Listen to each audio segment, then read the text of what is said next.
Hollywood, Bollywood, music, fashion সহ বিশ্বময় ঘটে যাওয়া সব খবর নিয়ে আমাদের আজকের আয়োজন। ভাঙলো পুষ্পা 2 এর রেকর্ড। প্রিমিয়ার শোতে দ্বিগুণ আয়ের রেকর্ড গড়ল পাওয়ার স্টার পবন কল্যাণের ওজি, যা দক্ষিণী সিনেমার ইতিহাসে এক নতুন মাইলফলক। এছাড়া প্রথমবারের মতো তেলেগু সিনেমায় বলিউড তারকা ইমরান হাশমি। বিস্তারিত নিয়াজ শুভর রিপোর্টে। ঝড় উঠেছে দক্ষিণী সিনেমায়। প্রিমিয়ার ডের আয় দিয়েই আল্লু অর্জুনের বহুল আলোচিত পুষ্পা 2 রেকর্ড ভেঙেছে পবনের দি কল হিম ওজি। শুধু তাই নয়, প্রিমিয়ার কালেকশনই ওজিকে এনে দিয়েছে 2025 সালের সবচেয়ে আলোচিত তেলেগু সিনেমার তকমা। গ্যাংস্টার ওজস গম্ভীরার চরিত্রে নিজের স্বভাবসিদ্ধ শক্তিশালী রূপে পর্দায় হাজির হয়েছেন পবন। এদিকে প্রথমবারের মতো তেলেগু সিনেমায় নাম লিখিয়েছেন বলিউড তারকা ইমরান হাশমি। তাকে দেখা গেছে ভয়ঙ্কর গ্যাংস্টার অমি ভাও চরিত্রে। 10 বছর নিখোঁজ থাকার পর মুখোমুখি হন দুই গ্যাংস্টার। সারা বিশ্বে অগ্রিম বুকিং থেকে ওজির আয় বাংলাদেশি মুদ্রায় প্রায় 111 কোটি টাকা। পুষ্পা 2 যেখানে প্রিমিয়ার শো থেকে আয় করেছিল 15 কোটি 65 লাখ, সেখানে 30 কোটি ঘরে তুলে প্রায় দ্বিগুণ আয়ে আল্লু অর্জুনের রেকর্ড ভেঙেছে পবন।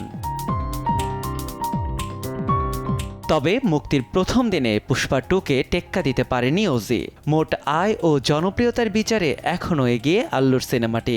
বিশ্লেষকদের মতে মুক্তির প্রথম সপ্তাহে ওজির আয় ছাড়াবে 150 কোটি। বর্তমানে বলিউডকেও ছাপিয়ে যাচ্ছে দক্ষিণী সিনেমা। পুষ্পা 2 ও ওজির সাফল্যই তার প্রমাণ। সামনের দিনগুলোতে ওজি আর কত রেকর্ড ভাঙতে পারে এখন সেটিই দেখার অপেক্ষা। নিয়াজ শুভ, সময় সংবাদ। বার্তা পাল্টা বার্তা। প্রচারের সেন্সেশন শেষে এ যেন এক জমজমাট লড়াই। টলিউডে এবারের পূজায় একসঙ্গে মুক্তি পেয়েছে 4টি সিনেমা। প্রথম দিনের আয়ে এগিয়ে দেবে রঘু ডাকাত, তবে হাউসফুল বোর্ড ঝুলিয়ে চমকে দিয়েছে রক্তবীজ 2। বিস্তারিত ফারদিন মাজহারের রিপোর্টে।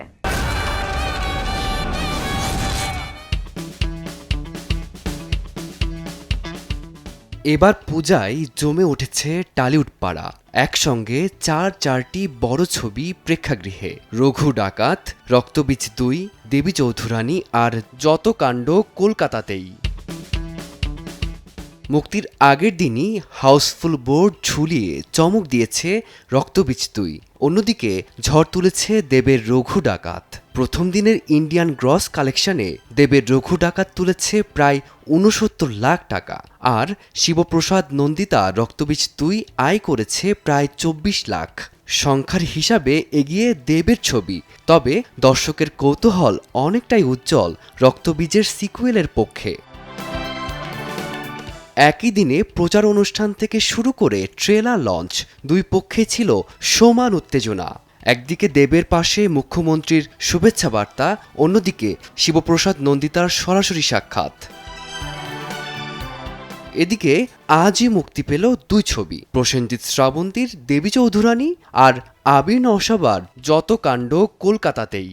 এখন দেখার বিষয় এই চতুর্মুখী লড়াইয়ে দর্শক কোন সিনেমাটিকে এগিয়ে রাখে। ফারদিন মাজহার, সময় সংবাদ। প্রায় 2 দশকের অপেক্ষা এক চলচ্চিত্রিক মহাকাব্যের, যেটা কেবল একটা সিনেমা নয়, বরং সমাজের ভাঙন আর মেরুকরণের বাস্তব প্রতিচ্ছবি। ফিনল্যান্ডে জীবন্ত হয়ে অবশেষে বড় পর্দায় লিওনার্দো ডিক্যাপ্রিও। শুক্রবার ছুটির দিনে স্টার সিনেপ্লেক্স সহ বিশ্বব্যাপী মুক্তি পেয়েছে তার নতুন সিনেমা one battle after another. Thomas পিনচনের উপন্যাস ফিনল্যান্ড জীবন্ত হয়ে উঠেছে পর্দায়। 2 দশকের অপেক্ষার শেষে মুক্তি পেয়েছে বহুল আলোচিত action thriller one battle after another. Titanic খ্যাত লিওনার্দো ডিক্যাপ্রিওর হাতে গড়া এই চরিত্র হৃদয় ছুঁয়েছে হাজারো দর্শকের। এই ছবিতে শুধু ডিক্যাপ্রিও নন, আছেন শন পেন, বেনিসিও দেল তোরো, রেজিনা হল সহ এক ঝাঁক তারকা। ডিক্যাপ্রিওর মতে এটা কেবল একটা সিনেমা নয়, বরং সমাজের ভাঙন আর মেরুকরণের বাস্তব প্রতিচ্ছবি। পলিটিক্যাল স্যাটায়ার, ব্ল্যাক কমেডি আর টান টান উত্তেজনায় ভরপুর পুরো কাহিনী। $175 মিলিয়ন এই সিনেমা শুট করা হয়েছে আমেরিকার নানা লোকেশনে, আর ডিক্যাপ্রিও পারিশ্রমিক নিয়েছেন 20 মিলিয়ন।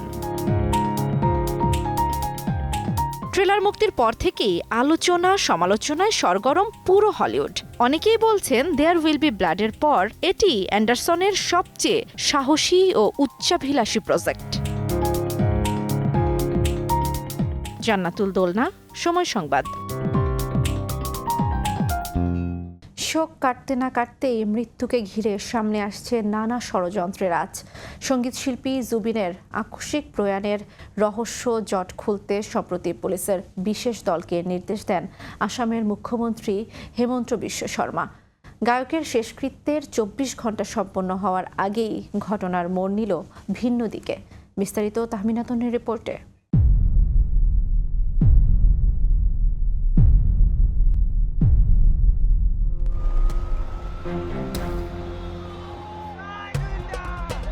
সদ্যপ্রয়াত সঙ্গীতশিল্পী জুবিন গর্গের মৃত্যুতে নয়া মোড়। শুরুতে দুর্ঘটনা মনে হলেও সময়ের সঙ্গে সঙ্গে বেরিয়ে আসছে নানা তথ্য।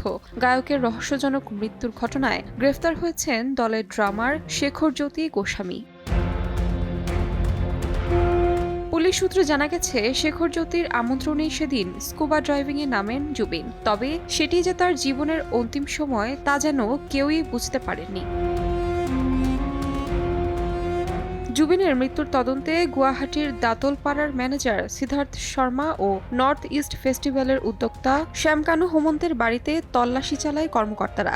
এ সময় ম্যানেজারের বাড়ির সামনে বিক্ষোভ করেন গায়কের ভক্ত অনুরাগীরা, দাবি জানান গ্রেফতারের।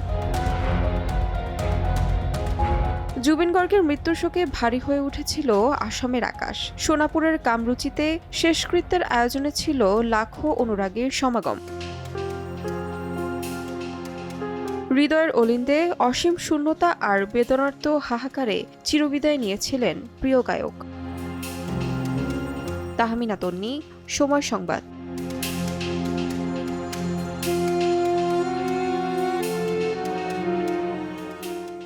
বুসান আন্তর্জাতিক চলচ্চিত্র উৎসবে বাংলাদেশের জুলাই মেমোরিয়াল পদক জিতেছে কিরগিজস্তানের চলচ্চিত্র কুরাক। সিনেমাটির নির্মাতা এরকে ঝুমাক মাতোবার হাতে পুরস্কার তুলে দেন সংস্কৃতি বিষয়ক উপদেষ্টা মোস্তফা সরোয়ার ফারুকী। গত 17 সেপ্টেম্বর শুরু হওয়া এশিয়ার শীর্ষ এবং পৃথিবীর অন্যতম গুরুত্বপূর্ণ এই উৎসবের পর্দা নামবে আজ। বিস্তারিত আলিশা ইসলামের রিপোর্টে। জুলাই গণ অভ্যুত্থানকে স্মরণীয় করে রাখতে বুসান আন্তর্জাতিক চলচ্চিত্র উৎসবে প্রথমবারের মতো জুলাই মেমোরিয়াল প্রাইজ চালু করেছে বাংলাদেশের সংস্কৃতি মন্ত্রণালয়। ভিশন এশিয়া বিভাগে 11টি সিনেমার মধ্যে পদকটি জিতেছে কিরগিজ ভাষার সিনেমা কুরাক। দক্ষিণ কোরিয়ার বিখ্যাত নির্মাতা পার্ক চ্যান উকের নো আদার চয়েস সিনেমা দিয়ে যাত্রা শুরু হওয়া এই আসরের মূল প্রতিযোগিতায় বাংলাদেশের কোনো সিনেমা না থাকলেও বিভিন্ন শাখায় ও ফিল্ম বাজারে প্রতিনিধিত্ব করেছে 3 সিনেমা এবং 1 স্বল্পদৈর্ঘ্য চলচ্চিত্র। এবারের আসরে 241টি সিনেমার মধ্যে no other choice, gloaming in Luomo, storm chase, spying stars ছিল দর্শক আলোচনায়। ইন্দোনেশিয়ার সিনেমা অন ইয়োর ল্যাপ অর্জন করেছে 4টি পুরস্কার। এছাড়াও প্রতিযোগিতায় লড়ছে কোরিয়া, ভারত, ইরান ও কাজাখস্তানের বেশ কিছু চলচ্চিত্র। আজ উৎসবের শেষ দিনে ঘোষণা করা হবে বিজয়ীদের নাম। আলিশা ইসলাম, সময় সংবাদ। এই ছিল বিনোদন বিশ্বের আজকের আয়োজন। সঙ্গে থাকুন সময়ের।